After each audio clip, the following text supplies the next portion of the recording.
இதயம் wishes you a very happy new year.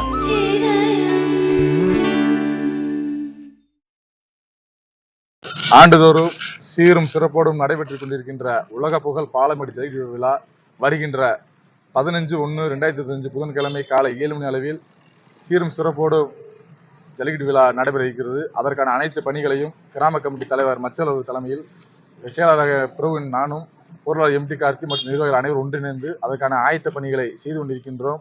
பேரூராட்சி நிர்வாகம் சுத்தம் செய்யும் பணிகளை செய்து கொண்டிருக்கிறது. அதுபோக வண்ணம் பூசு வைக்கலறிகளுக்கு வாடிவாசலுக்கு வண்ணம் தீட்டும் பணிகளும் நடைபெற்றுக் கொண்டிருக்கின்றன. இந்த போட்டியில் பங்கு பெறும் காளைகளுக்கு இந்த ஆண்டு சிறப்பு வாய்ந்த பரிசு பொருட்கள் தர இருக்கின்றோம். அனைத்து வேலைகளும் செய்து கொண்டிருக்கின்றோம். சென்ற ஆண்டு 986 மாடுகள் அவிழ்க்கப்பட்டிருக்கிறது. இந்த ஆண்டு அதே காளைகள் எண்ணிக்கை அவிழ்த்துவிடப்படும். வரக்கூடிய அனைத்து மாடுகளும் சிறப்பான பரிசு தரப்படும்.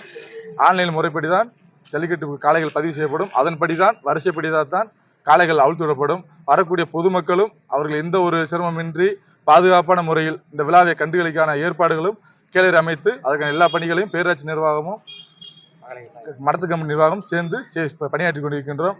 அரசின் சட்டத்திற்கு உட்பட்டும் மாவட்ட ஒத்துழைப்போடு இந்த பணிகளை நாங்கள் செய்து கொண்டிருக்கின்றோம். சென்ற 3 தினங்கள் முன்பாக முகூர்த்தங்கள் ஊன்றும் பணியில் போது அமைச்சர்கள் கூறியது போல் கார் ஒன்று டிராக்டர் வழங்க சொல்லியிருக்காங்க. அது எந்த முடிவு என்னான்னு தெரியல, ஆனா கண்டிப்பா இருக்கு. ஆமா, கொண்ட வழங்கக்கூடிய அனைத்து பரிசுமே கோல்டு, தங்க காயின், டிவி, பிரிட்ஜு, சைக்கிள், கம்பெனிக்காரங்க தரக்கூடியதை வாங்கி கமிட்டி போட போறோம். அவ்வளவுதான், என்ன அப்படிதான் போட்டுருவோம். அவ்வளவுதான்.